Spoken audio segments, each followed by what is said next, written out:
Hands up. Islam, hands up. Don't touch. Don't touch head. 15. 15. Hands up. Islam Makhachev has kicked off a grueling training camp ahead of his showdown with Jack Della Maddalena. And he's doing it under the watchful eye of none other than Khabib Nurmagomedov. With Khabib in his corner, Islam is putting major emphasis on grappling, wrestling fundamentals, and strategic fight planning. Their training sessions aren't just physical, they're mental battles too, focusing on positional control, seamless transitions, and developing the kind of fight IQ that wins championships. Surrounded by elite training partners, Islam pushes through demanding drills and conditioning routines. Under Khabib's mentorship, he remains dialed in, razor sharp, prepared to take on whatever challenge comes his way.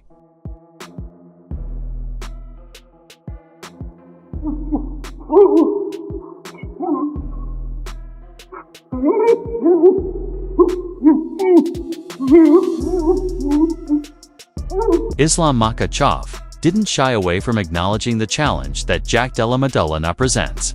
He spoke highly of JDM's evolution, particularly his dedication to improving his wrestling game. While Jack may have faced setbacks early in his UFC career, Islam noted that he's put in serious work with high-level grapplers to close those gaps. According to Makhachev, that steady progress is what's propelled JDM into title contention. With both fighters now at the top of their game, Islam believes this fight isn't just another matchup. It's the kind of battle that could determine who truly deserves the title of best in the world. Yeah, it's gonna be a hard fight. Honestly, it's gonna be. I saw his fight against Bilal. He's good, man. He is good. When he beginning fighting in UFC, he had problem with the wrestling, but now he's improved because I see he training a lot with the wrestlers, with the grapplers, and that's why he's a champion right now, and he's good everywhere. But we will see who is the best fighter in the world. Yeah, very soon. Yeah. And it's going very quick. Islam Makhachev also opened up about one of his biggest dreams, stepping into the cage at Madison Square Garden. He called it a legendary venue where fighters go to carve out a legacy, not just chase a payday. For Islam, competing there would be more than a career milestone. It would be an honor. He hopes to one day make history at MSG by capturing a second title and cementing his name among the sport's all-time greats. I asked Dana if there's some opportunity to fight in Madison Square Garden. It will be honor for me, fight in the biggest arena for MMA and boxing. It's for legendary arena, and I will be happy to have the opportunity to fight in Madison Square Garden. Yeah, you deserve it at least one time, Islam. I know this has been a dream. You've said this before. Yeah. And they have other champions they can fight in Abu Dhabi. They have Magomed Ankalaev now, so this is your chance. Yeah. This is my chance, and I want, I know some of the fighters, boxing fighters, they're not fighting in Madison Square Garden for the money or just for the victory. They just fighting there for the legacy, Yeah. And I also want to fight. I also want to fight there for the legacy. How are you getting? It's just a dream, to be double champ in Madison Square Garden. Makhachev also revealed that putting on weight hasn't been easy, especially after spending years trimming down for fights. Despite increasing his strength training and following a disciplined routine, he's managed to gain just around 2 kilograms instead of bulking up through overeating. Islam explained that he's more focused on building lean muscle through targeted workouts and smart conditioning, a method he believes keeps him strong without sacrificing speed or endurance. I will try to be big, it's not easy, man. All my life I cut weight, but now when I want to be big, my weight stays same position, I try to lift more. We do some program and slowly, we bring 2 kg right now, but I don't want to be big by food, eating and not training. I want to be with muscles, I want to training and bring some muscles. Islam Makhachev's grappling sessions are nothing short of relentless, centered on constant pressure, calculated control, and surgical precision. He hones his transitions, cage techniques, and submission setups alongside elite-level training partners. Each session is designed to replicate the intensity of a real fight, pushing his cardio to the limit while refining the skills that make him such a dominant force on the mat.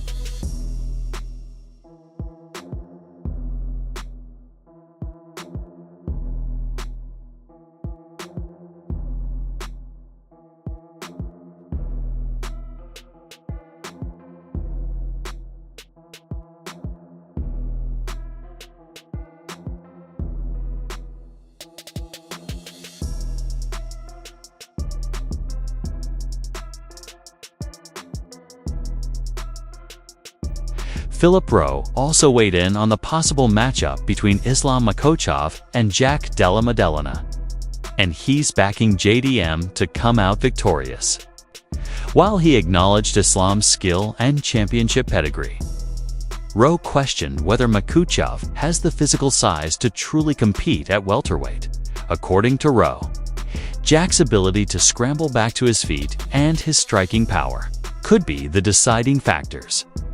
He believes that if the fight happens, Della Maddalena's pressure and finishing ability would eventually be too much, and he doesn't see it going the distance. Philip Rowe, what's cracking, man? Chilling. Hey, now listen, you're welterweight. You've been in the game a long time. Islam moving up to 170. Is he big enough for 170? My personal opinion, I don't think he is, but he's a champ. We'll see when he's there. You know what I'm saying? He has a fight. He's fighting the champ. That's the best 170 in the world right now, right? So we'll see. So you don't think he has the size, but how do you think he does in the fight versus JDM? I personally think JDM beats him. I think JDM will be able to get up if he does take him down. I don't think he'll be able to take JDM shots. I think personally he'll stop Islam. In his pad sessions, Islam Makhachev zeroes in on precision and timing, blending crisp, striking combinations with seamless transitions into takedowns. Each move is calculated, with strikes delivered cleanly and purposefully, reflecting the evolution of his stand-up game. For Islam, it's not just about power, it's about smart movement, accuracy, and maintaining full control of the pace. These refined skills continue to shape him into one of the most complete fighters in the sport today.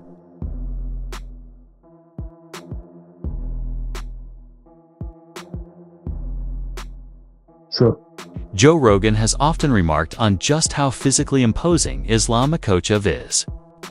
After interviewing him multiple times inside the octagon, Rogan admits he's still amazed that Islam manages to make the 155-pound limit. He described Islam as having a thick, powerful frame, especially his broad back, and noted that once Makhachev gets his hands on an opponent, his strength becomes undeniable. According to Rogan, Islam's grip in grappling situations is absolutely crushing, making him a nightmare to deal with on the ground. Yeah. You know, like Islam's f***ing huge. Yeah. He's big, dude. Yeah. When I interview him in the cage afterwards, I'm always like, how? Really? How are you 155? Yeah. How? I know. How? I know. He's thick as f***. He's got a giant back. Yeah. And when he gets a hold of guys, it's like he's just got this leverage. Joe Rogan also pointed out how much Islam Makhachev's striking has improved over the years. He now sees Islam as a well-rounded threat, not just on the ground, but on the feet as well. Rogan highlighted the stunning head kick knockout Makhachev landed on Alexander Volkanovski, calling it a standout moment in his career. Reflecting on that fight, Rogan admitted he wouldn't have advised Volkanovski to step in on just 10 days. Notice? Even with Volkanovski's warrior mindset, competitive spirit, and the payday involved, Rogan felt it was too risky, especially against a fighter as dangerous and fully prepared as Islam. And he's also, his striking has leveled up significantly. Like his striking is much, much better than it was when he was younger. He's a threat everywhere. Like when he knocked out Volk with that high kick. Yeah, and that was crazy. But granted, if I was in Volk's corner, I would say, no, I know. You're not taking it. You've been drinking beer and eating kebabs. Like, there's no way you're taking this fight on 10 days' notice. I don't care how confident you are. I don't care how much you like fighting. That's a crazy thing. I don't care how much money they're paying you. because you look at the slide that his career took, right? He arguably won that first fight with Islam. Very close fight, loses a decision. Dustin Poirier also gave his. Take on a potential showdown between Islam Makhachev and Jack Della Maddalena. In his view, the outcome will be clear early on. If Islam can land his takedowns, he likely controls the fight. But if Jack can stuff them, his size and crisp boxing could create real problems. Poirier also mentioned that Islam's striking might appear unorthodox. But that's mainly because opponents are so preoccupied with defending the takedown, which opens up space for Islam to land shots in unexpected ways. Do you think he beats Jack Della Maddalena? I think we'll find out first, second round how much trouble he has getting him down. I think if he gets those takedowns, he's going to get the win. If Jack can stop those takedowns, which he does have good takedown defense, I think the boxing and the size could wear on Islam and give him some problems. But his striking's, awkward and different. You have to worry so much about the takedown. You can't plant your feet and throw off those number combinations and really rip and sit on your punches because he's going to change levels. So it changes the way you fight. Well, for me, it did. I'm speaking from experience. So we'll see how Jack approaches and how Jack executes out there. But if you're worried about takedowns, your shots are different. You're not sitting on everything and standing in front of the guy. You're trying to move and be light on your feet. I think the first 2 rounds will tell us how this fight's going to go. Charles Oliveira weighed in on the potential matchup, calling Jack Della Maddalena a real threat, not because he rushes for finishes, but because he systematically breaks opponents down, just like he did against Belal Muhammad. Oliveira respects Jack's ability to apply pressure over time rather than rely on quick knockouts. However, he also believes that Islam Makhachev could thrive at welterweight, with the added size potentially boosting his strength and enhancing his grappling dominance. In Oliveira's view, the fight will come down to whether Jack can keep things standing or if Islam takes control on the ground.